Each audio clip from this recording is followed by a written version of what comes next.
Hey, hello. How we doing? How we doing? What is going on, everybody? Got a lot of people in there. This is going to be weird for you. Well, no, you go on a lot of streams, James. I was going to say this is going to be weird for you because you usually run the show, but you do plenty of guest hosting stuff. Well, I think this is only maybe my fourth time. I think it's my third, but I think more like my fourth. Yeah. I was on Furlough's Aquatics about a week or so ago, which I missed. And then let's see, I was on Pegasus Arena's. She asked me to be on her very first live stream that she ever did. So I was on that months ago. And I think the only other time I've been a guest. No, you were on Priscilla MK and you were also on Chris, Multi-Tank Addiction. Yeah, I was on Chris's. Priscilla's I was more like temporary co-hosting. Oh, gotcha. But I did go on Chris's finally, which is funny because it was at the point of like, you haven't actually been a guest. And I was like, nope. And he said, well, come on the show. And then I was on Steam Thoughts, oddly enough. It was very weird. It was not scheduled. It was one of those, he was, I guess, having some technical difficulties. And so the show was starting late. And he kept saying, well, I'm waiting on Fishroom Fever. He's still not ready yet. And so I was like, you know what, Bob, bring it on. And so he shot me the link and I ended up on Steam Thoughts. If he's going to blame you for it, you might as well, run with it. Yeah, absolutely. So maybe about a half dozen. Not as many as I'd like to. I enjoy it. And I miss like the panel discussions. I want to start jumping on those more as time and the children permit. Yeah. The panel things are hard for me because so many times, well, first of all, I talk so much, so it's hard for me to let other people get a word in edgewise, right? Yep. And I'm not a very good panel member for that reason. Two or three people is good. Like last night, we actually had, with Ed and I on our geek comic book stream, my daughter came up. So that was very nice. So that we had three of us. But a lot of times on those panel ones, you'll see, six people up there and everybody's trying to talk at once. And so nobody can, or somebody's got some noise going on in the background, or it's just too much for me. Maybe I have a little bit of OCD and it's just too much for me to handle. And this is where I probably offend some people, and I don't mean to. So please don't take this negatively. But for me personally, I really find that 4 is kind of the optimal amount of people to have on a panel. Once you get over that, there tends to be a lot of that. You get crazy feedback issues, and you either have people talking over each other, like you mentioned, or you have 1 or 2 people that just sit there and stare at the camera the whole time and just talk in the chat.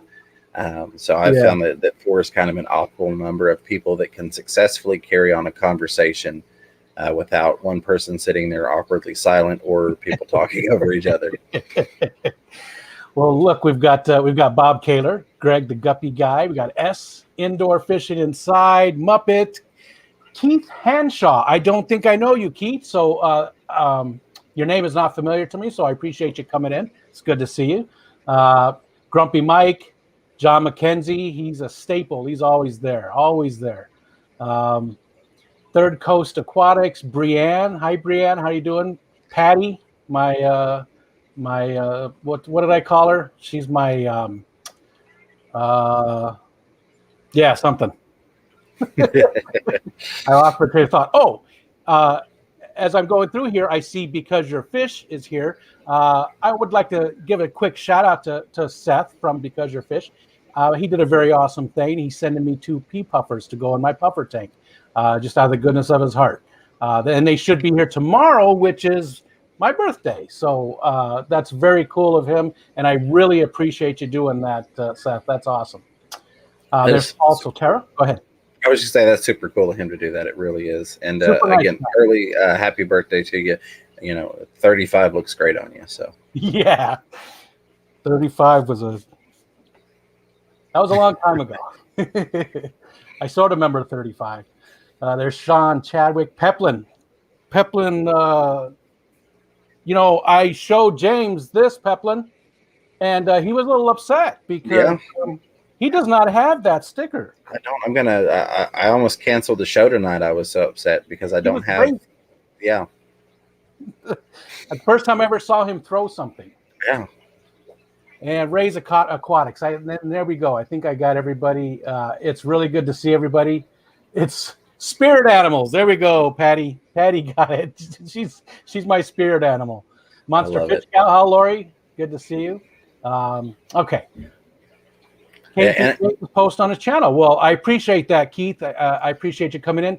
So, just to give a quick rundown to everybody that maybe new or just doesn't remember, what we're going to do here is James and I are basically going to have a conversation for about a half an hour. I'm going to ask him some questions. That's not going to be fish related. We're not going to be, maybe we'll touch on some fish stuff a little bit, but it's going to be more about James himself and his life and where he's been and where he's going, things like that. And then after the first half hour, we'll open up the chat and let you guys ask questions to James as well. There we go. So we're not going to be looking at the chat too much for that first half an hour. So I apologize in advance, but we won't be seeing too much of it until the second half hour. So if you got questions, hold off until that point. So, Keith, I do appreciate you swinging through from that link over on my channel. I saw the name and knew who you were, so thank you for that. Very cool. Very cool. Daniel Velez, there he is. John. Let's see. Who else? We're actually, Bob, we're going to have to ignore Kaler's Aquatics for the full hour just because of questions like that. What did he say? Oh, yeah, incarceration. That's his. That seems to be Bob's go-to question. He's very. He forgets we were cellmates. I mean, he forgets that all the time. Nice. Collaboration of curiosities. There must be another person. Is that name familiar to you, James? Collaboration of curiosities? Yes. Okay. Very cool. I appreciate you guys coming in off of James's link. Hey, there's Susan. How you doing? It's good to see you. Hey, Susan. All right. So hot seat, James, fire away. James. So first of all, James and Ed, I started watching them about 7 months ago, roughly. And it quickly became my favorite stream on YouTube. I always had a lot of fun in the streams. Every night I was laughing, and I felt at home. I felt comfortable. They both have beautiful beards. That's always a plus. And they're just my kind of people. They're very down to earth. They're very sincere. They're not trying to sell us anything. I mean, James has got a store and he wants to sell some fish, but he's not trying to sell things to us. Right. He's just trying to give us some information and to give us a place to hang out and just have a good time. So I really appreciate those streams. They've meant a lot to me over the last 7 months. I just got my purple avatar as a 6-month member just the other day. So, and I appreciate that very much. It's still, that was never a place that I expected the channel to go to with the memberships, because when I started doing YouTube, you had to have 25 or 35,000 subscribers to even be eligible for memberships, unless you were a gaming channel that caveated over from a previous platform. But that's a whole nother story. So that wasn't an expectation of, hey, we're going to have paid memberships. It wasn't even on a 5-year goal list or anything like that. And then they changed things around, and that popped up one day, and YouTube says, hey, you want to do this? And I was like, I don't know if I do. And then several people were like, do it. And I'm like, okay. It's still very much appreciated and very much amazes me the amount of support that's come through that. So. It's easy for me to do personally. To me, it's worth it. I'm at the whatever, I think it's a $4.99 level. Yeah. And at $5 a month, I'm getting a ton of content and entertainment. So it's incredibly worth it for me. And it was a very easy choice to sign up for the membership. And it's, even if I can't afford anything else, I'm also Bob Kaler. I'm also a member of his channel. There's not very many people that I have a membership to, but yours will always be one that I'll be a member forever. And I appreciate that. And I am back on doing members only content. I had a video yesterday or the day before. Yeah. I was talking to somebody earlier. I've got a video for everybody that's coming out today. It just finished uploading, so the high def version is formatting now. So that'll be out tonight. But my focus right now, just the basics, is 1 member's video a week and 1 standard video a week. So for those of you that have become members in the past couple months when things have been kind of down, I want you to know they're back on. It's on. I picked up my gimbal the other day, and it literally had cobwebs on it, and I said, "That's not good. That's disappointing people." Yeah, So yeah. And that's a good segue to jump in here. So Susan's asking, how long are you going tonight? I usually go an hour, Susan. It's usually 6:30 to 7:30. Um, I mean, I try not to go over, but usually 6:30 to 7:30. Um, so having said that, about your membership or the members only content and everything recently, I know you've got a lot going on at home, so I do appreciate you coming on. Um, absolutely. so Shay, your wife, and I'm sure most people already know this, but she tore her Achilles, right? Yeah, she tore her Achilles tendon and blew out her plantar fascia. Oh, So it's completely gone, essentially at this point. Um, yeah, and I don't do this to correct you. I do this because I don't want to get yelled at. And after knowing her for 10 years, it's actually Shy. oh, But she why didn't you say anything? okay, good to So know. Sorry, Shy. that is the only reason I mentioned. But it's funny because you've got people like Kenny at the local fish store, Aquatic Marine. He still says Shay, and she's just giving up. She's like, it is what it is. So I think Well, even Chris at Multi Tank Addiction, that's been perpetuated. But she gives me a hard time. She'll be like, you didn't say anything. I'm like, So. Well, I'm glad you brought it up because that's something that always bugs me with my buddy Big M. I still don't know how to pronounce his name correctly, and it does. It bothers me. I feel like it's a little bit of disrespect for somebody who helps out the community so much. But oh yeah, Ed is in every stream. Oh yeah, that's so much of that. I didn't have this set up today. Oh, he's had a few today. He's not really. Anyways, usually he's not in such a bad position that I'm not going to mess with it. But yeah, Ed's in every stream. He sent me this picture. I originally took a picture of him off of one of your streams. I did a screenshot and put it on there, but then he sent me that one, so he's doing this. Yeah, So it can be difficult to get pictures from. I've asked him a couple times. I'm like, I need a picture for a thumbnail, and it's like coming down to the last minute, and he's sending me all these really goofy pictures. And so that's where the nocturnal feeding one came from. That was the least goofy picture he sent me, where he's going, yeah, like this. he looked because he's sending me pictures in costumes and all sorts of stuff and Halloween photos, and I'm like, I just need a picture for the thumbnail, buddy. That's Ed. That is Ed. All right, so you were born in Florida, right? Jacksonville, Florida. And you lived there until you were how old? Oh, about 14 Late or teenage? so. Okay. Early mid-teens. Early to mid-teens. Okay. And you moved to Tennessee then, or did you move somewhere else? Yeah, so we moved. Jacksonville, Florida is a pretty good-sized city. Kaler's a place. He's lived there.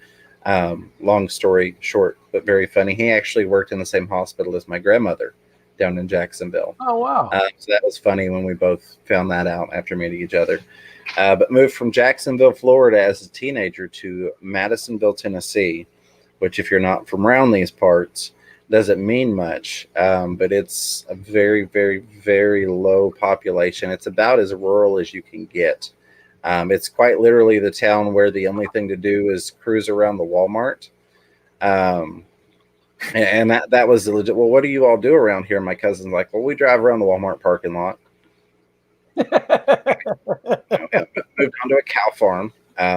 So that was very much a culture shock coming from, a large city, and then moving here. But, my mom was from Oak Ridge here in Tennessee, which is not far from Knoxville, where I'm at now. And so it was just kind of one of those going home type of things for her. But everything works out. I wouldn't have my wonderful kids today if we hadn't moved up here. But definitely very much miss the ocean.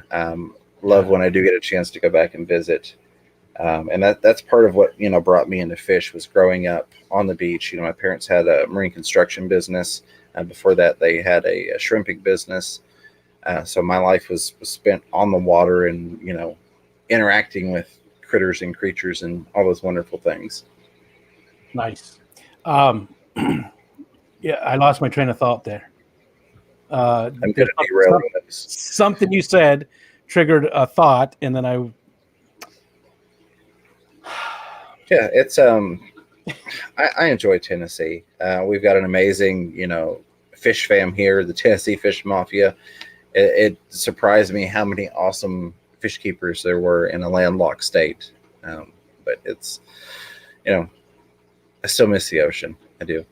Yeah. And do you have family there still in Jacksonville, or is most of it in Tennessee? I have my grandmother's down there.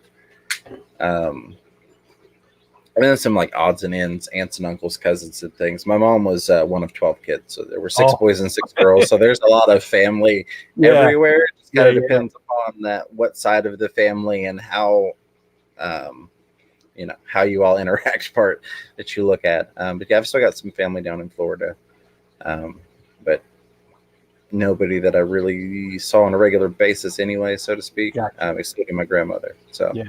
We sort of did the same thing. My kids are in the same boat as you because my wife is from here where we're at now, but we met in Arizona, and that's where the first 2 kids were born, and then we moved up here and had the 3rd one. So they're going through the same type of thing as you. So what brought your family to Tennessee then?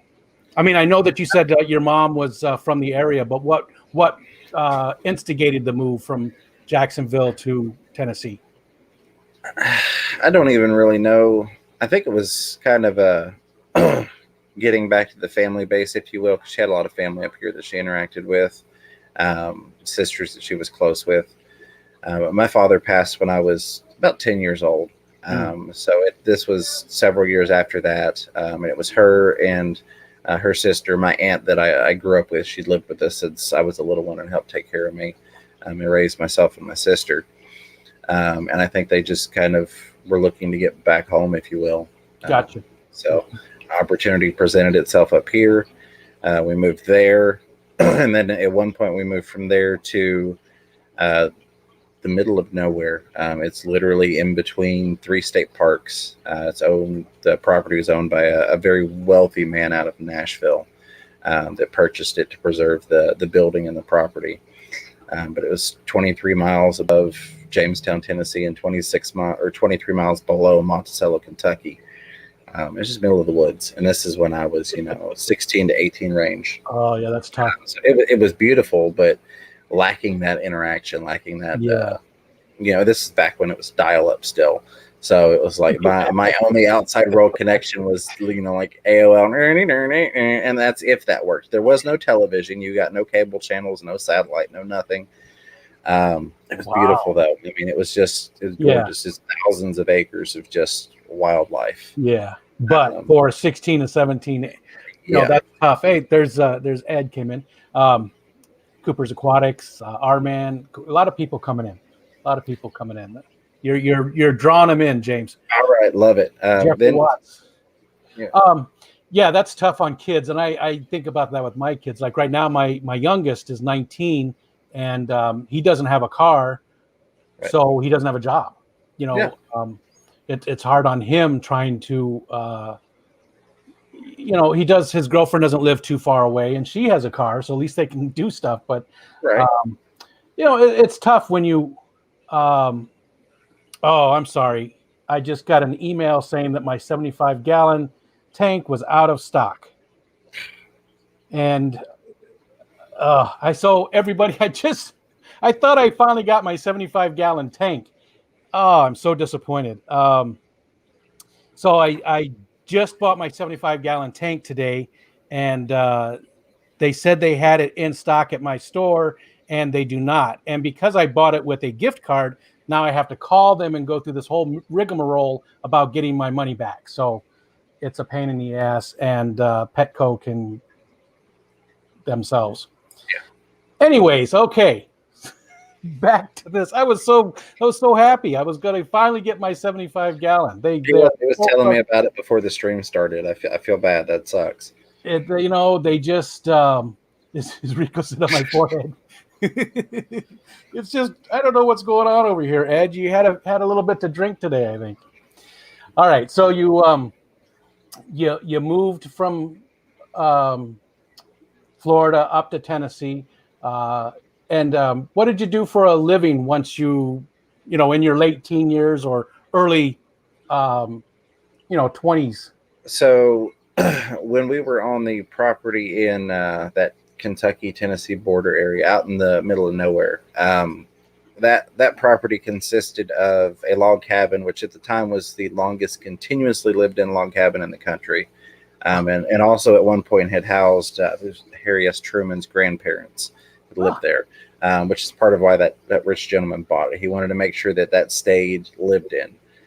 So it was kind of a groundskeepers type thing where we lived there and then we maintained that house as well as the other piece of property he had, which he had built his nice fancy people house on, and then there was small pay that came with that. I guess there was a certain amount of this this is to cover staying here, and then this work is by the hour type thing. gotcha. Moved back into Oak Ridge, and that was where I got my first technical job, if you will, at Sears and the lawn care, sporting goods, and tools Nice. department. So that was fun. That that store's not around anymore, but Yeah. that was definitely interesting. But that kind of got me into sales, and I got pretty good at it. And I can't even recall where I went to from there. I've worked a lot of different places, Yeah. trying to find what I thoroughly enjoyed and what I felt was allowing me to give back and help people. And did you ever really find that thing that spoke to you as a career? So for a I know. time, I thought I had, because I've done a lot of management. I had my own business at one point, subcontracting, doing appliance delivery. It was actually for Sears as well. Didn't directly work for them, but subcontracted appliance delivery for them. I've worked at McDonald's. I've worked in pharmacy, photo lab, anywhere and everywhere. And I never really found a company that kind of stood true to actually taking care of people. A lot of it's a lot of companies preach customer service, but I actually walked away from a company just middle of the shift, walked away because I got in trouble. I was a department manager and I had one of the higher ups that was doing a visit come by and say, "You're spending too much time with this customer," and it's an older lady that needs help picking her groceries out and finding stuff. "You're spending too much time with this customer. You need to go back to your department." Which I could understand, except everything in my department was completed. I completed my orders. Everything had been worked in. There was no work left to be done. There were things Yeah. that I could do ahead of schedule. Um, but it was kind of that she needs help. I'm helping her, and you're mad because I'm not standing in this physical area where no work actually needs to be done because I've completed it all. He's like, "Well, I'm not worried about her. You need," and I'm like, that's fine. I walked away, and I won't say what company that was, um, but I will say, and it's crazy because generally this company, when people think of it, they think very low quality, very poor standards, and that's Dollar General. And Ed knows how I feel about them now. I really don't want to go back into one. But for many years, that was my passion because they truly let me take care of people. And it's not that they don't anymore. I just had some things transpire in my career that sent it asunder, I guess is the best way to put it. Somebody got made my boss that should not have been my boss because they had some hard feelings toward me over something I never said, but they were told I said. Oh, yeah. And I went from being the guy that the divisional vice president and the regional managers would come to and ask, "How do you do this?" Because we had, one of the top stores in the entire company out of 15,000 stores. We're in the top 0.02%. So they made me regional training manager and things like that. And then this person got put over me and they kind of blacklisted me, and that kind of shot my career, if you will, down the toilet. But I did thoroughly enjoy that because I actually got to take care of people and I got to make that difference. I was fortunate enough when I started with that company, I got put with a good store manager that showed me what the stores were supposed to look like and how things were supposed to operate versus the status quo of trashy out of stock. And so I made it my personal mission. Hey, we want to bring this to all the stores that we possibly can, because with that particular company, a lot of times people that are shopping there, they don't have another option. Their Dollar General is getting a lot of places that Walmart's can't go. A lot of it's size management as well. They can't put the stores in, even with Walmart's neighborhood stores. They just don't fit into the areas. Yeah. And they get into a lot of rural areas. So maybe there's not another option for people to go to find a lot of that product. And you want them to have the best experience possible. You want them to be able to come in, get the things that they need, and do it in a clean, friendly environment. So I thoroughly enjoyed that, because I really felt that I was making a difference, not only for the customers, but also for the employees, because we had a lot of people that really didn't like their job. And when you get a store running properly, people can come to work and be happy about it. And we all know the difference it makes when you can go to work and enjoy what you're doing versus going, oh my God, I have to be there in an hour. Yep. Should I call in sick? I can't afford to call in sick. I've got bills to pay this week. So that, in terms of the business world, is probably the closest I've ever gotten to what I felt was fulfilling my desires, my goals, my purpose, if you will. Gotcha. I get you. Then, we don't have any other stores around us except for a Dollar General. There's a couple, and the closest Walmart, even the closest Dollar General, is a good 15 minutes away, and the closest Walmart is it's about a half an hour drive. So, yeah, it is one of the few stores in the area, and it does, if you just want to run and you're out of milk, that's the only place we can go. Unless we want to drive all that distance. There's no grocery stores. There's nothing. Very rural area. Maybe you need Band-Aids or, medical supplies or something like that. You don't want to go into a dirty store that may not even have the stuff in stock, especially if it's some sort of medical, you got bit by a piranha, you need to wrap that sucker up now. But you want to be able to get what you need in a clean, friendly environment. So and you want to have polite people. And this one's hit or miss. I mean, sometimes, I've known my oldest son actually worked there for a while, and our adopted son worked there for a while, and we've known a lot of the people that have worked there over the years. Right. So it's been hit or miss. Yeah, absolutely. And that's what we tried to get rid of, the miss part, especially being a regional training manager. And I think that things of that nature and other management that I've done throughout the years, it kind of plays in with my style, if you will, because it's a part of me. It's part of who I am. Even when I don't intentionally talk to people in that way, I can come across as being bossy. And Shai will tell you the same. It's like I'll try and explain something, and I'm very much about efficiency, repetitiveness, and standards. So I'm like, I'm not telling you how to do it, but I'm telling you this is the most efficient way. You're welcome to not do that, but this is the most efficient process you could use. So that comes across as being a jerk. We'll put it nicely. But it really helps with presentation and things on here for me, because I'm accustomed to training, if you will, speaking to people. Not that I have any authority on here, but kind of having that authoritative personality. Yeah. And the customer service is another part, because there are people that I still wonder how they're doing. I had some regular customers. I've got one, her husband had a stroke, and she actually, because there are so many stores and they're so close, a lot of times within a couple miles, especially here in a city, you might have 6 stores within a 5-mile radius.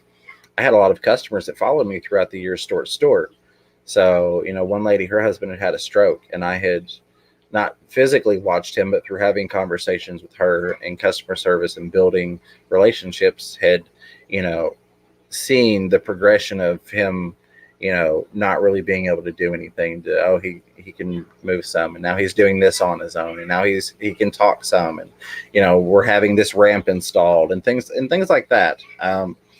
And I miss a lot of those people. I wonder how a lot of those people are, because even though it was a job and I didn't know those people outside of there, they still become a part of your life, and you kind of become a part of theirs. So you still care. Yeah, absolutely. And again, and that ties into what I said at the beginning with your streams and stuff. where it's very sincere. Um, you know, there's some people you watch and they're putting on a show, and, Right. and we're all entertaining people, right? Yeah, That's absolutely. what we're doing this, but they're not being themselves. They're putting on a facade, and a character. And Right. you and I don't really have those characters. And I think we all do a little bit, We but do. Well, yours are more a part of who you are, which comes across. You can yeah, see it. I think, and I appreciate that first off, but I think our character, because like you said, we all have a little bit of one. It's not so much an act as it is minding our P's and Q's. There are a lot of,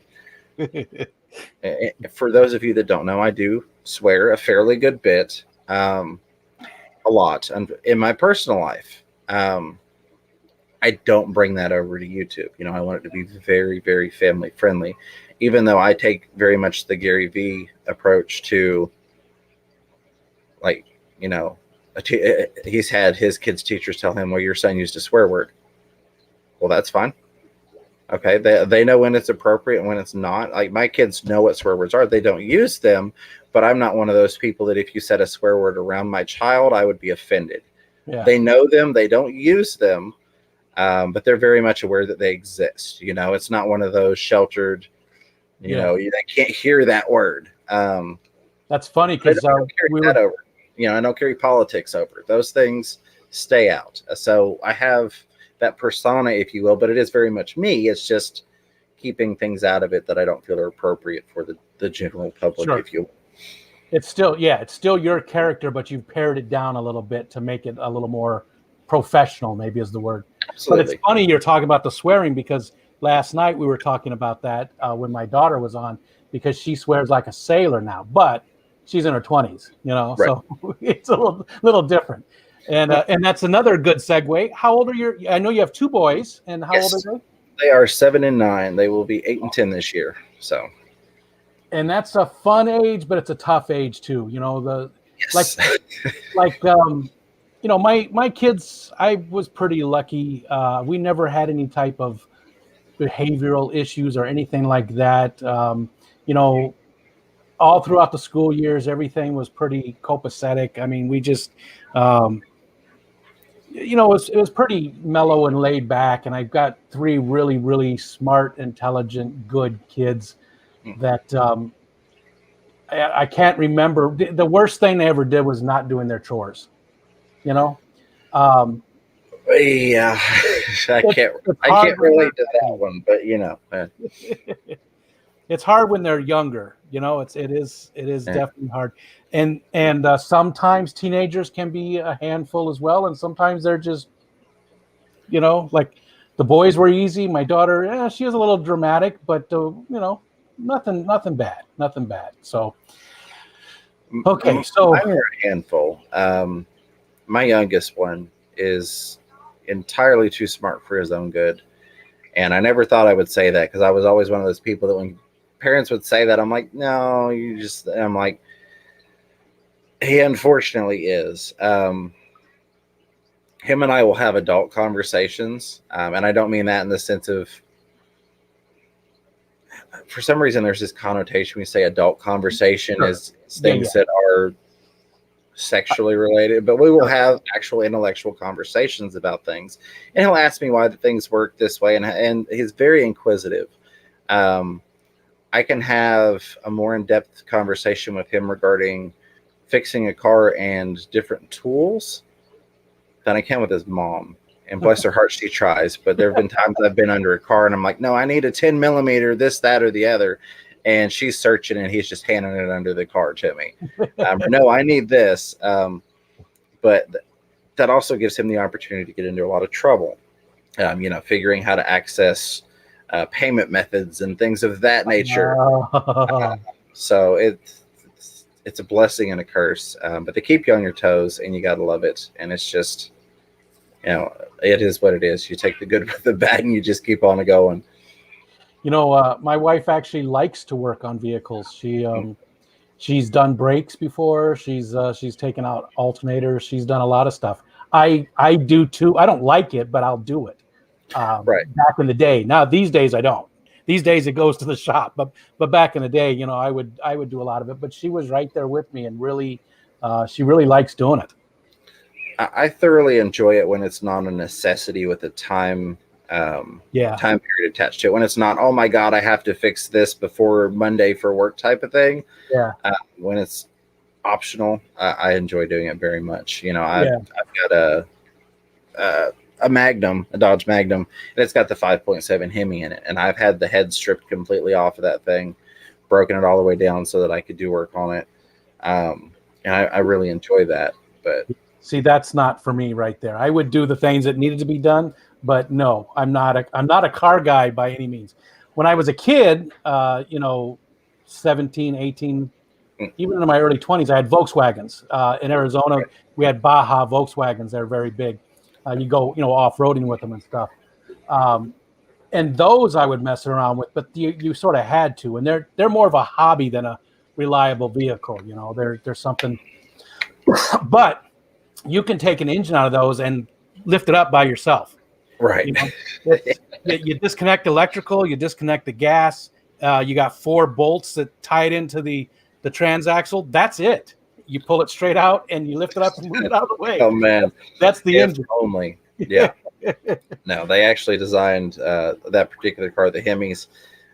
My car battery is in the very back of that station wagon because there's no room under the hood for a battery. It's just there's that much engine under this massive hood. Yeah. So there's no lifting that sucker out. But I enjoy that type of stuff. And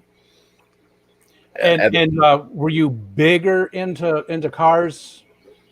I mean, did you ever have a time when you were a big car guy? Yes. So I am one of those people, and I've mentioned this on my channel somewhat. I have a very addictive personality. And when I say that, I don't mean in terms of recreational drugs or alcohol or anything like that, but I find a hobby and I throw myself into it. Yeah. And then things kind of go on the back burner. So I have several hobbies that I'm very big into, but I can't actively pursue them all at once because I throw myself into it. It's kind of like, I would say, if you're a book person, and even though Shia said, well, I read several books at a time, I might read a chapter here and chapter. I can't do that. If I'm going to read a book, I'm reading one book, and my hobbies are the same way. Very much, was into cars really big and went to car shows. And because like my car, by the manufacturer's numbers, they only made 12 like it. It was the very last run of that car, and it's got very particular. The color doesn't even exist anymore. You can't even order it from the company. Wow. So I used to take it to the Mopar shows, and detail it out, wax it out, all that stuff. Always tinkering. I've had just about every part of it apart. I don't know how open your channel is, but Second Amendment items are another one of my hobbies that very, very, very big into. But it's another one that's time consuming and financially consuming.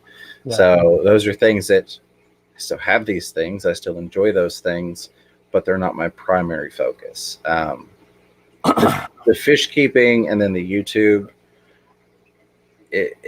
there's enough going on there to keep me busy, if you will, plus the kids and all. Yeah. There's not really time for me to be enveloped by another hobby, if you will. I'm a lot like that. I do, I really go all in on whatever the hobby is, and I go crazy with it. And then, 2 years later, whatever, I find something else that I really want to get into, and I go all in on that thing. But I never really get rid of the other things. They're always, you said, they're always there. So you got more and more and more hobbies, and you get stretched thinner and thinner. And at some point, you do have to start dropping off some of the stuff. And some things you just can't do anymore. Like kayaking was my biggest hobby for a very long time. For more than a decade, kayaking was what I did. And now I can't. So, it's not so hard to put that away. My kayak is sitting right by the water, and it shouldn't be because it's covered in snow, and that's bad for kayaks. And that's, that's unthinkable for me to do that 4 or 5, even 6 years ago. Absolutely. but it just sort of got pushed off to the side, and now it's fish tanks have sort of taken over that thing. But I'm the same exact way. I really get focused on that one thing, and when it comes to reading books, I read a lot. I can only read one book at a time. I can't do the I used that example once, and she looked at me and she says, "What do you mean you can only read one book at a time?" I'm like, "Never mind. Bad example. Bad example." But look a squirrel. Yeah, look like what? You know what? Real quick, Maria Z's in here. Fantastic Freaks. I just want to see John Oliver, Crystal's Pets and Plants. Let's see. Third Coast Aquatics. I don't know if I said hi to you today. Color Guppies. I did say hi to Muppet. I just want to make sure I'm catching people. I did say hi to Jeffrey Watts. Just a lot of cool people. Deborah Sanders. Okay, I'm sure I've missed some other people, but I really, really appreciate everybody coming in. There's 48 people watching you right now, and 38 likes. Pretty decent. Not like your streams these days. You've really it used to be you'd go in there and there'd be a good 60, 75 people, and now I don't think you ever have a stream that's under like 150 anymore, do you? I think 100 has gotten to be kind of the Saturday laid back, if you will, number, which still amazes me, because I remember when it was a dozen people.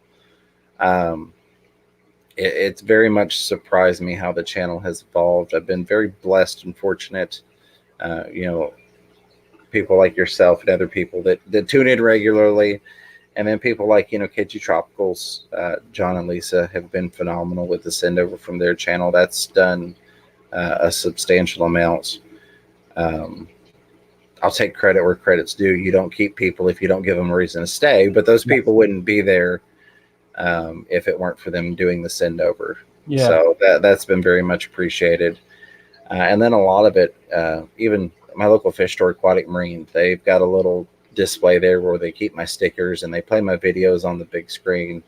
And Bob, they play yours on there too. Nice. I set it up to where a lot of the local people like Rack from formerly River Life, now Pond Life, and Bird Garden. And I've got like an Ed's videos play on there, so people can come into the store and then they see kind of the YouTube aspect of it and they get introduced to that. He's got my stickers there at the front desk that get handed out, so things like that have been helpful. Just trying to work on getting the name out there once I decided that was what I was going to do. And that kind of plays back to your question about, have you found your calling, so to speak? And I really feel like this is it. Not that I was designed for greatness, if you will, or designed to be famous, but being able to help people and interact with people. And again, it goes back to, I've said it many times, bringing value, whether it's educational or entertainment, and hopefully a little bit of both. This is what I love to do, and this is what I think I can help people the most with and be able to interact with the most people doing. So you're still doing customer service, but you're doing it on your own terms now. Right, absolutely. And I enjoy it. I love people, and and I appreciate what you said about the genuine part coming through. And Bob Steenfott made a comment the other day, and he made it on air, so I don't feel bad sharing it.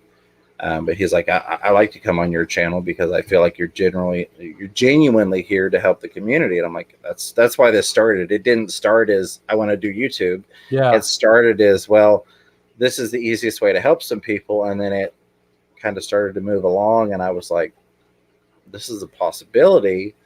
Let me, work on this. Bob Kaler says he's 7 shots in. I'm 8. So, I don't blame you, buddy. Yeah, he says take a shot every time James says, if you will. And, if you will, yeah.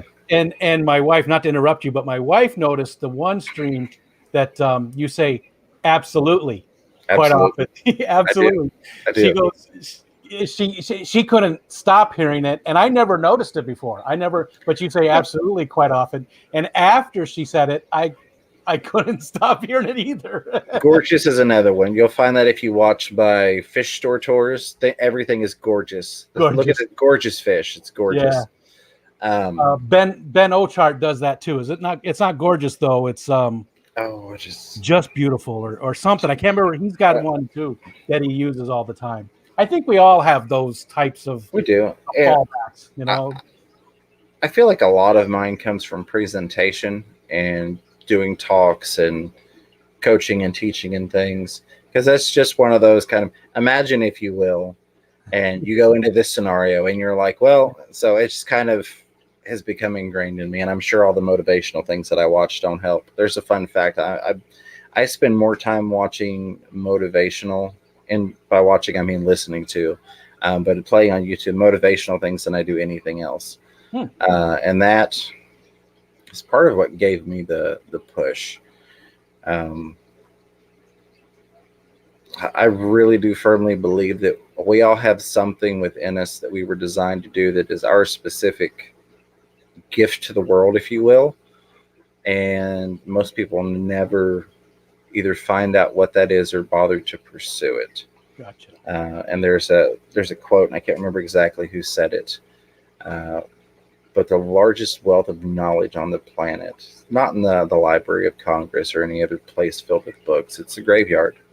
There are so many ideas, inventions, cures, and things that we will never even know about because people didn't bother to follow through. Yeah. So I'd rather be sitting here with $7 in my pocket doing what I love than be going to a job I hate and have plenty of money in the bank. Yeah. So. Yeah. I get you. I don't. I have no motivation. I don't listen to any motivating things. And really, at this point of my life, again, and I'm retired, right? So, right.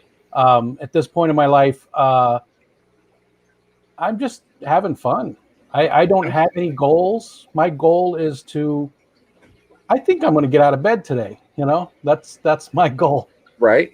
And that's why I can smile so much. That's Absolutely. why I laugh so much, because once you get to a certain point, all those little things that you worry about day to day, you know, when it comes to work, are gone. I'm not worried about any bosses. I do have a boss. She's in the next room. Absolutely. But you're very happy in your relationship. She told you so, right? He told me so. Yeah. Well, we've been together. I'm very, very happy. I asked my wife. She told me I was happy. That's good enough for me. So, how did you and Shai meet? That was via a friend. I had given a buddy of mine a ride over to a girl's house because he wanted to go see her. And I'm just kind of sitting there, and that girl's like, well, I have a best friend. She lives a couple houses over. Let me call her and she can come over and hang out. And that was how we met. And we're sitting there talking, and I was talking about fish because at the time I was working on pursuing a career in marine biology and just going back to school. Had a bunch of fish tanks, and I'm showing her pictures of fish, and that was, she's like, oh, that's awesome. She wants to see the fish tanks. I'm like, any girl that wants to go home and see the fish tanks is all right with me, you know? So nice. And that's all she wrote. Did you guys start dating right away? Was it yes, and you saw each other once in a while? I mean, we spent a lot of time with each other, but we were friends before anything else. Yep. It was, yeah, we were friends before anything else. So we were kind of best friends for a while before we actually like officially started dating. And people were always like, "Oh, you're such a cute couple," and we're not together. One of those type of things. And then it eventually, started dating and all that. So. Yeah, my wife and I were also friends for a long time before we got together, but she was actually my friend's girlfriend. There you go. But they broke up. Right. I mean, that was, It happens. It happens. And I had the other version of adult dream about her when she was still dating my friend. And I told another friend of mine about it. I was like, man, I just had the, very vivid, very right dream about Michelle. And then, like, I don't know, 8 months later, that it came true. So there you go. It was a premonition there. You gotta love it. And again, that was like 30 years ago. So we've, I did it right. This is my second time around, and I did it right the second time. I learned from my mistakes, and that's another one. Have you had any other long-term relationships? I think the longest aside from her was 5 or 6 years. Okay. I'm 34. I'll be 35 this year. I know I look older than I am. I use that old I've lived a hard life thing or whatever. I've done a lot of manual labor and I've been out in the sun a lot. That deteriorates your skin. But I've never. It's always been long term into long term, if you will. I never really went through like, oh, I dated this girl for a week and I dated this girl. It was like, okay, here's 2 years here and 6 years here and 10 years there. Yeah. So that's kind of always been the thing. I don't know. So So you actually already answered one of my questions too. We were going to talk about other hobbies, but we know weapons, we know cars. Yes. Is there any other hobbies that you're a gamer? Yes, I am a gamer. Call of Duty. I play the zombies part of Call of Duty. So they have like the Call of Duty most people think of with like the playthrough and multiplayer online pew pew. I'm not really big on that part of Call of Duty, but I am huge on the zombies part of Call of Duty. I love that part. And basically, you can't win. It goes until you lose. That's how the game progresses. You just see how many rounds you can go until you finally lose. There is no way to beat the game. Yeah. I do really enjoy Battlefield, which is people are, well, that's the same as Call of Duty. For me, it comes down to the realisticness of it. I'm very much, because of the Second Amendment part of me, when I play a video game and there is no bullet drop, and it's I can point a dot here 1,000 meters away and it hits them, that's not realistic, So if you have a game that requires actual compensation for the mechanics of that hobby, I enjoy that. So that's why I like Battlefield, is because it very much brings the realistic mechanics of things in on how the physics of it works and all of that, without going like into the technical descriptions of the hobby and offending people. But I enjoy that. And then I don't care for those type. First of all, I suck at first person shooters. I've always been bad at them. But like I'm playing Assassin's Creed Valhalla right now, and I've got a bow and arrow and I can do a headshot from that 1,000 yards away. Right. And I like that. I like that's what I'm looking for. Absolutely. I'm supposed to get that game for Shy. She wanted that for her birthday, and I ended up not getting it. But I've got to pick that game up with Valhalla. It's good. But yeah, that's very much that went back to an older version of Battlefield. At one point, when the game first came out, before people figured out how to hack the system, I had the record for the longest headshot in the game, because I had played the beta version so much that when it actually came out and they expanded the map, I could sit at one end of the map and I knew the bullet drop on a 50 times scope, and I could hit the very far corner of the map where the other people would spawn in at. And I love stuff like that, because it wasn't just put the dot here. It took actual skill to know, okay, I need to hold this many MOA above, and be able to do it. Like you mentioned, the arrow thing, there took some legitimate skill versus a Halo. We play Halo because she's into games too. So all of these, we get on there and play together. Halo's another one that we both enjoy playing. And then one that a lot of people don't know about in terms of hobbies is coin collecting. I'm very much into numismatism. And I think part of that comes from my father had a coin collection, and when he passed away, I inherited that.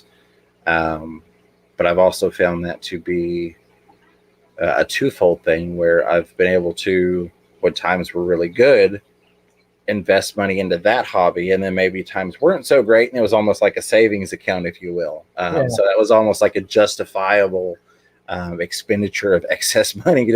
I could put it into this, and $100 bill still $100 bill. So I also, my dad was big into coins and stamps and stuff, and I did have a little bit of a coin collection. My most expensive coin was like an 1896 Canadian I don't know if it was I can't remember if it was a penny or it was Canadian, but it was about the size of a quarter. And that's where I found it. See, when we were kids, my dad bowled all the time. So we'd go to the bowling alley and, for the league nights and stuff. And the kids would go play the video games and stuff. What they had, most of it was pinball machines at that time. Right.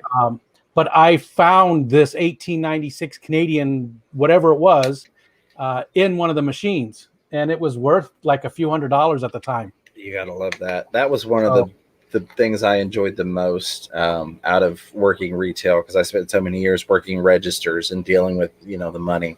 Yeah. But, having really great finds. You go in and you go to count the drawers in the morning before the store opens, and you pull out a tray full of quarters out of the drawer, and it's all silver quarters. And you're like, oh man, that doesn't happen every day. Somebody comes in and pays with a bunch of legitimate silver $50, and you're like, yep, I'm buying those out of the till. Yeah. Stuff like that. What about metal detecting then? Did you ever do any of that kind of stuff? It sort of goes along with it a little bit. I never invested the time or money into it. That's one of those things that, when I get older, I'm sure you'll find me out metal detecting, and Shy likes to joke about that, because I would love to do it. Absolutely. But I always had like the cheap rinky dink one that went off on everything, and I could never really get it dialed in right. Yeah. But that's something that has always interested me and that I would very much love to do. So, and that's back to my dad again. He worked for White's Electronics, who made the metal. Yeah, the metal detectors, and that was in northern Indiana. That's where the company started. Okay. He worked there, and so we were, I was into metal detecting as well. And actually, we have one, and we'll just take it down to because we live right on Lake Ontario, so the beach here is pretty popular in the summertime. So we'll go down and just scan, and we found some fun stuff. Nothing, major, but it's a fun hobby, and it goes right along with your coin collecting, Absolutely. I like Third Coast Aquatic says, I play Don't Overfill Your Tanks and Forget You Have Children to Feed. Yeah, I've got to feed them when we get off of here shortly. To answer Brian's question, because I know she'd asked earlier on the fishy related, I don't have anything for sale right now, and I don't have any actual breeding pairs for sale of the plecos. I have some breeding pairs, but I don't have any that I'll be listing when I do get into selling fish. Go ahead. I was just say, if you go to a local pet store and find some mature bristlenose plecos, get you a male and a female, you pretty much have a breeding pair. It's very rare with bristlenose plecos that you put a male and a female together and they don't end up making babies. So. And when is your plan to start shipping again? Are you waiting to a specific date, or just are you looking at the weather? Or I don't have a specific date. I'm looking more at the weather and how things play out with the Postal Service, because I do use USPS. So making sure that those two things line up. And it's East Tennessee. I've always said it. Welcome to East Tennessee. If you don't like the weather, wait 15 minutes. Yeah. I mean, yesterday I turned the AC on because it was too hot in the house. Today I flipped the heat on because it was way too cold out. Yeah. The majority of days I've walked outside and I've got a couple tanks out on the porch that have accumulated some rainwater, and the rainwater is either frozen or it's still icy. That's sitting in those tanks. So it's one of those things I want to make sure it's safe again, because everything was going great until right up there at the holidays and when things got cold last winter, and it went from absolutely zero losses to just about everything being a loss. Yeah, I remember. And even when I had one customer, he said, look, I looked at your packaging and you did everything you possibly could have, because I had, we got plants and fish. We don't want the plants to overheat from the heat pack. So I was building individual styrofoam boxes for things. So I'm shipping a box and half of it is one temperature and half of it's the other temperature. And it's completely sealed off and styrofoamed in heat packs. And it's like, I got lost for a week and a half in the mail. And I say lost, but it's just, that's how long it took. Yeah. And it's like, I want to make sure that that's avoided. One, because of the fish loss, because we don't want to just kill fish, but also for the customer service aspect of it. There's nothing worse than somebody coming to you, specifically when it's, your own brand, if you will, and they choose to shop with you, and then they have the experience of, I ordered these fish and they didn't get here for, a week and a half, and, 3 of the 4 fish died, and, that type of stuff. And even, I went back and I pretty much the last 5 or 6 orders I had, I just refunded the whole thing, shipping and all. I was like, here, just take it all back. You know, a lot of places they say, well, we're keeping the shipping charge. And I get that. But for me, it's like, no, here's all your money back. And I'll even reship you those fish once next season rolls around. Just because I don't believe in people having a bad experience. Yeah.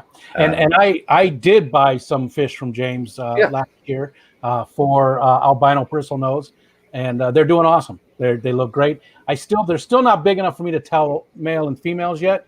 I've got them 2 in 1 tank and then 1 in 2 other tanks.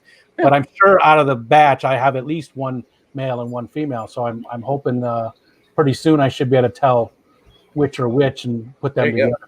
Absolutely. Bottom Dweller asking if I'm going to have anything new when shipping starts back up that I haven't sold before. I've got a couple different strains. I don't want to promise anything because we know how that goes. I say, oh, well, I'm going to have this. And then 2 weeks later, a tank crashes because a power strip went and crazy stuff like that happens. But I've got at least half a dozen strains that I've not put for sale on there before, if not more. So Bob Kaler, if you will, taking 9 shots. There's your 10. All right. But you know what? We're already over our hour. We never opened up to the chat. You got a few more minutes, James? I'm open. Go for it. Yes. Okay. So let's open it up to the chat and see if anybody has any questions. It can be fish related. Doesn't have to be though. If you want to know more about James, now's a good time to ask him some questions. Absolutely. And absolutely, if you will. There you go. Right on. Cheerio. I also say vase. There's another fun fact for you. I don't say vase. I say vase. Oh, and it drives Shy crazy because she's like, oh, you're fancy. Do you drink your tea with the, you know? I used to have a bad habit of my pinky always being out. It's funny you mentioned that. I used to drink everything with my pinky out, and I had to force myself not to because it was like, why are you doing that? So if there's one thing you could change about yourself, James, what would it be? Now, Big M asks that every week to every guest. There we go. So I wish that I realized I was never wrong. No, I'm just kidding. I've got a running joke with my mom, and it's I was wrong once, and that's just because I didn't realize I was right. So I like to throw that out there. If I could change one thing about myself, what would it be? It's a hard one. That is a hard one because I look at that from 2 perspectives. I look at it from the perspective of I'm constantly working to, I don't want to say change myself, but improve myself and be a better person. I also look at it from the perspective of everything happens for a reason, and the things that happen mold you into who you are. If I could change only one thing, probably to be a better parent. And I say that because as parents, I think no matter how good of a parent we are, we always have something that's like, I wish I had spent more time doing this, or, you know, I think we always feel like or always strive to do better. Yeah. So I feel like if I could only do one thing, that would be it. You know, I could say just to be a better person in general. Yeah, but that's good to be a little more specific on what part of it that you'd change, and that's a good one. And I agree with you. I think you could be the world's best parent, and you probably still feel like there's things that you could have done differently. So, did you see the next one there? Was almost in the same vein. If you could do it over, what would you do differently? Nothing. So that's sort of the same thing. Nothing.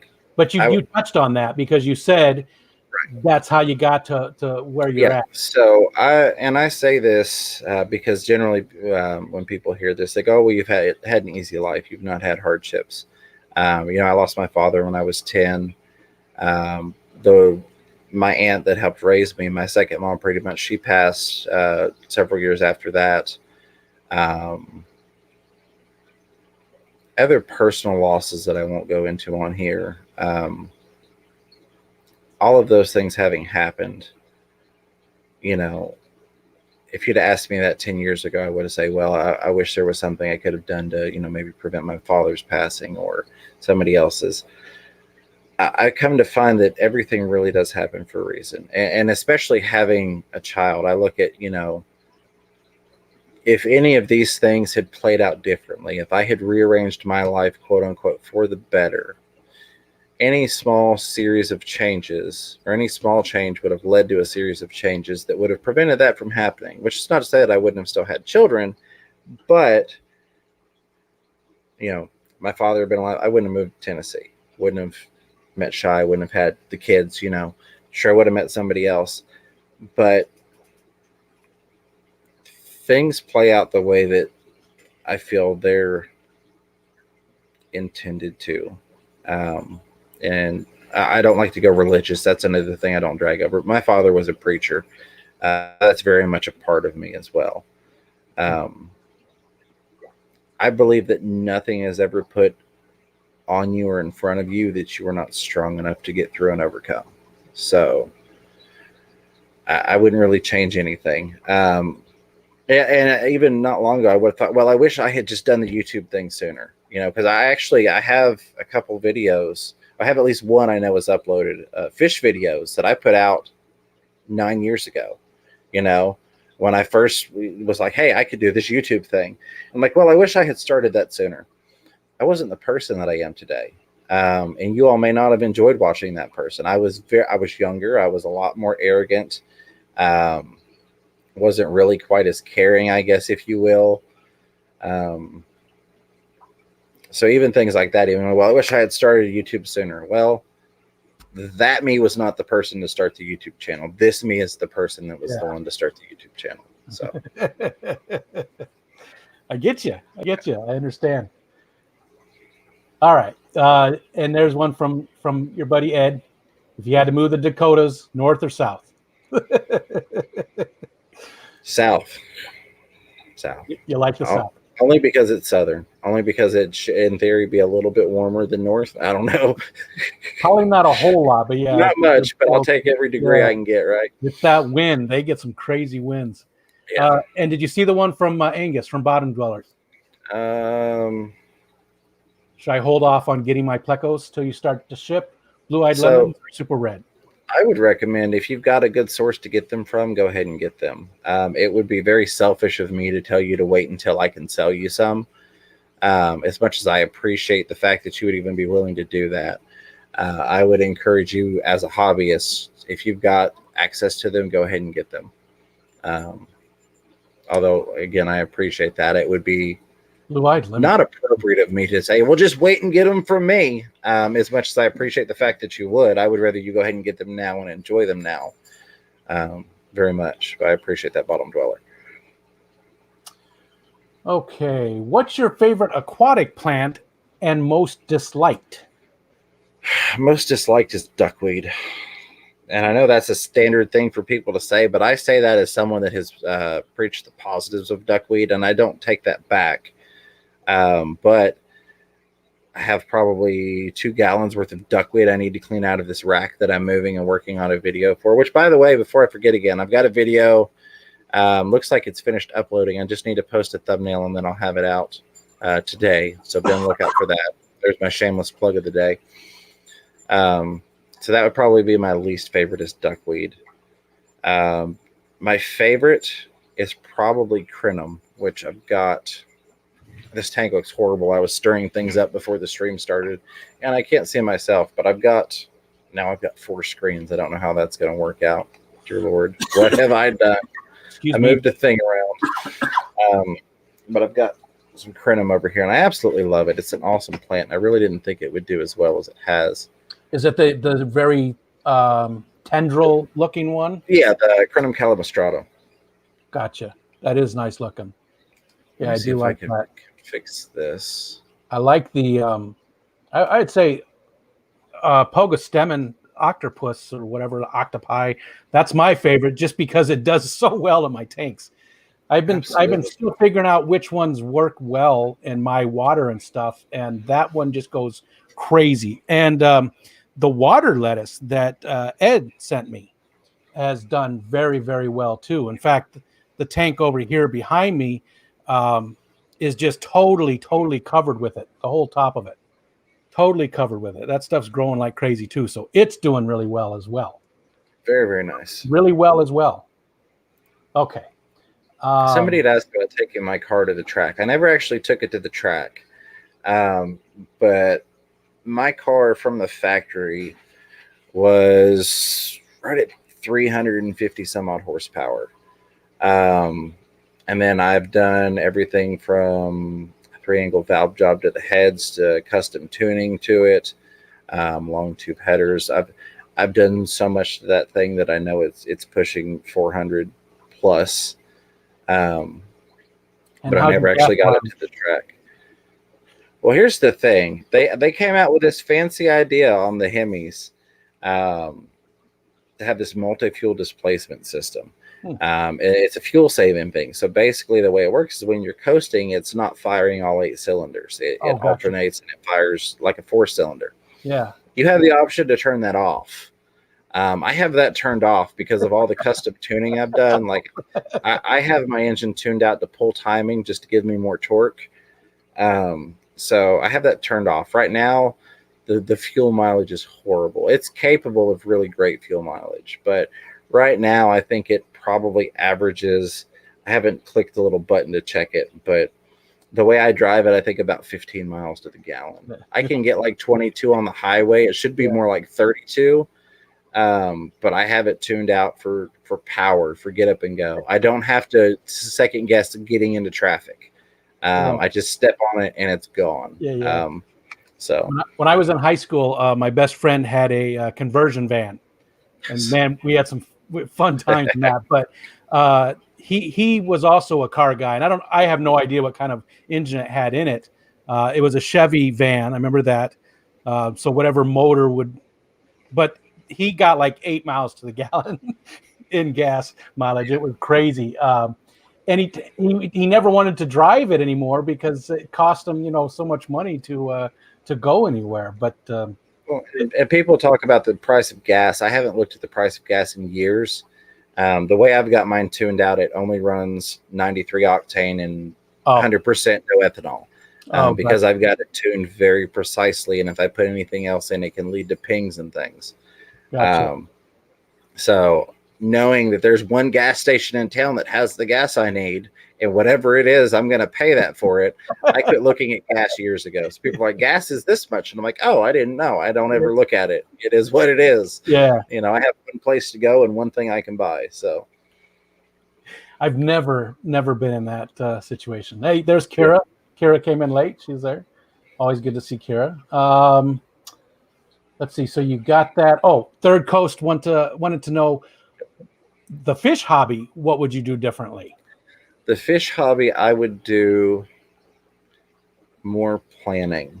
And I say that because the intention was never to catch Fishroom Fever, if you will. When I got back into fish keeping a couple of years ago, this last time around, it was just one tank. It was something I hadn't had tanks for, a few years, and I really missed it. And you could tell that it was a part of my life that was lacking. So I'm going to get a tank. I want another fish tank. I'm going to get another fish tank. Shy actually, she's like, I think you need another fish tank. I know how much you enjoyed them. It went from the one very quickly to two because I had bristlenose plecos and they made babies and all. And then it was like, well, I got this and I can get piranhas again. And because I used to breed piranhas back when I was in the hobby before. And they have these other piranhas that I haven't tried breeding and nobody else has really been able to breed them and record it. So I think I can probably breed them because I've bred this other species that's not supposed to be breedable. And so it's like, it just kind of expanded and there was no planning to it. So there's another tank. We'll put it here. Oh, we'll move these tanks. Planning it out, having the forethought to know this is going to be an involved process, and this is going to be a hobby that I get submersed into, no pun intended, and planning accordingly. So that's kind of like for the members, I did a video of, hey, here's what I think I'm going to do. I've been sitting and looking at this for a month and a half going, how do I fix my layout? And then I posted a little video like, here's what I've got going on. I think I'm going to do this. Any final thoughts before I start moving tanks? I wish I had spent more time planning for what I should have known would happen. So good answer. I like that one. And there's quite a few comments in there about not quite a few, but Jay Oliver's talking about his 2007 Corvette. That might be something you want to. Are you going to keep the wire racks? Paul would like to know. So I think what I've decided to do with that wire rack is move it right inside the doorway, flush against the wall. If you saw the video, or if you look at the video, this makes sense. If I'm explaining it to you and you've not, you won't have a clue. But where I've got the one rack of tins that is already in there that I'm keeping, and then I'm putting the rack of 20 longs next to it, kind of library style, where you're going to have the rows or aisle that you go down. That still leaves me open area where I could put that rack against the wall, and I'll probably move my nano, very fancy tanks. Not that what I've got in them is fancy, but my tank from the Big Fish Deal Aquascape contest. I want to keep that up and running. The Fluval Spec that I got from Sean at Peck Tech, where we did the collab video on his channel. I want to keep that going. I'll probably move some very key things like that onto it, almost like really nice nano displays, if you will. Like, oh yeah, that's my Big Fish Deal tank. That's the Peck Tech video tank. Here's this other little tank. Sort of your showcase. Yeah, pretty much. And I don't think it will detract from the floor space or get in the way of anything else. And I think it will be nice for viewing purposes. So if, Bob or Ed or whomever comes over and they want to do a little video tour, I think the layout will still flow smoothly enough that you won't be fighting to look at tanks. Ed wants to know if you would like to swim like a seal or fly like an eagle. Swim like a seal. Fly like an eagle. Oh, I would like to fly like an. How much you like the ocean and stuff. I just sort of assumed. I'm already a pretty darn good swimmer. Now I would like to fly like an eagle. I've had dreams many times over the years. I imagine a lot of people have, of being able to fly. And I would just very thoroughly enjoy that, even if it was just for a day. So, I think we've come to the bottom of the chat. There is a lot of talk about cars and stuff in there. I just skipped over because there wasn't any questions. But let's see. Was there any other? John Larson says our Petco has a lot of 75s. Well, you know what, John Larson? Your Petco can. No. You can go.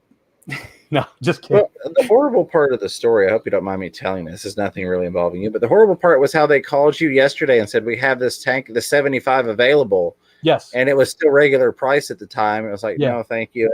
Then as soon as it goes on sale, it's like not available anymore. That's the crappy And again, this is the fourth time that I've tried to buy, because there's only one Petco within an hour and a half of us. So this is the fourth time I've tried to buy it, and again, I'm using a gift card, so they don't just refund my credit card. I have to call them, then they reload the money onto the gift card, and it's a whole big thing. And if they would they've got two issues that they could fix. First of all, make sure your inventory is correct. Because again, they just called me last night and said, we've got the 75, because I asked them to put my name on the list, hold one for me if it ever came in when they were on sale before, and they never had one come in. So they got one last night. He said, they're just not on sale. So I'll go ahead and, don't put my name on it. So this afternoon, I get on, I see they're on sale, and boom. It's not even $1 per gallon, right? They're the 20 gallons were $25. So they're 50% off, it looks like, for the tanks. So I'm just at fourth time, and I really thought, and again, it's my birthday tomorrow, so I was buying myself a birthday gift. Yeah. And, there's Zen Ginger. Always good to see her. She's part of your inner circle, wouldn't you say? Yes, I would definitely say that. I always see Zen in your streams, and I see her everywhere. But hey, I Hate Stupid People. And for those of you that did come over through the link I shared and you're new to Rico's stand, I would say do me a favor, give him an early birthday present. Hit that subscribe button while you're here. I don't care if you subscribe. I just He hope you doesn't. enjoyed the stream. And you know, the only reason I want to grow my channel is just so I have more clout for the people. Like with James, James has got how many now? 20. Right at 25. It goes up and then it drops. It's like, oh, 24.99. Oh, 24.78. It's right at 2,500, I which just want to get to a decent level so that when I bring somebody on who's got like 200 subscribers, they see a good hit to their channel. yeah, absolutely. You know, that's the only reason I'm really doing this, other than I get to talk to some awesome people. I mean, I've had so many just amazing guests so far, and I've got a whole bunch more coming. You know, it's just it's so much fun to do something that's with fishy people, but not really fish related. You know, we get to know more about those people behind the scenes. You know, although James, I feel like I knew most of the questions that we asked. You know, happy friggin' birthday! Happy friggin' birthday! How to get you your spankings? You know, if you're giving me one for each year, you're going to be there for a while. Oh goodness! Right, no, I've appreciated you having me on. It's been refreshing to be able to talk and it not be required to be about fish. I enjoy talking about fish. Sure, but it's nice to be able to segue into other things when they come up. So I appreciate it. It's nice because I feel like you guys are on the spot a little bit, even though all of you guys that are really good at giving advice always say, "Look, I'm not an expert. This is just what my experience has been. Right. You might want to do other research, but here's what I have found." You guys are really good about saying that, but at the same time, you're sort of on the spot. People are asking all these questions about, how do I do this and how do I do that? It's got to be nice for you just once in a while just to, let your hair down and just, Absolutely. Which I cut it all off the other day, by the way, for those of you that. But you don't let it grow very long anyways, do you? I couldn't hear you. Sorry. You don't let it grow very long anyways, do you? I generally don't. I have grown it way out before, but I normally let it get about that long. But yeah, I did have it down past shoulder length many years ago, but I've got it buzzed back down now. So the avatar that's right on Ed's face there, that's actually a comic book artist friend of mine drew that, and I had hair that was down to my waist. Oh man. And it wasn't so thinned out like it is now. I mean, that was probably a good decade ago. And it was, there was a lot of hair. Most of the time I wore a ponytail, but when I let it, like, I'd be at work and I'm leaving work and I took my hair out of the ponytail, and like my coworkers were like, what the hell is that cousin it? Oh man. And there was one other thing. Let's see. Okay, I don't remember what it was now. It was something I saw there. All right. Well, does anybody else have any other questions? If not, I think we've already gone over. I mean, we're almost 8 o'clock, and Diego starts at 8 o'clock, right? Ed, if you're still in here, he might have gone to go get ready. I have to do that feed the children thing somebody mentioned. Yeah. I forgot. No, I do, but I didn't forget. They do like to eat. The great thing is they'll also feed themselves, so that's a plus. But all right, I'm gonna say there's no other questions. James, I'm glad we finally got to do this.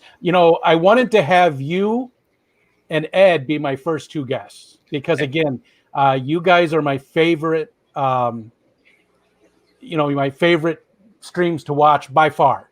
And I appreciate Thursday nights and Saturday nights are my favorite. And that's not to take away from all the other awesome people that are out there. I mean, there's so many. I love watching Bob's streams. I love everybody in here that's got a stream. I'm usually, when I'm having a healthy week, I'm in there with you guys, watching them.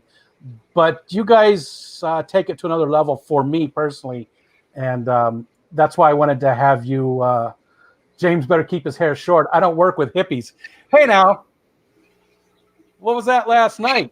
Oh, goodness gracious. That sounds bad. That's how rumors get started. What was that last night, Ed? And I appreciate that. I'm sorry I wasn't available when you first started out, but I'm glad that you got the ball rolling, and I'm glad we were able to make today happen. Yeah, and that's yeah. Don't worry about it all. I understand. I sound like I'm some sort of hot shot. I'm glad we were able to make today happen. Like, who the heck am I? Well, no, but you have a lot going on at home. You are very busy with your stuff, so I do appreciate you taking the time. And I think with that, we'll on the dirty hippies thing, we'll say goodnight. So we'll see everybody. Take care.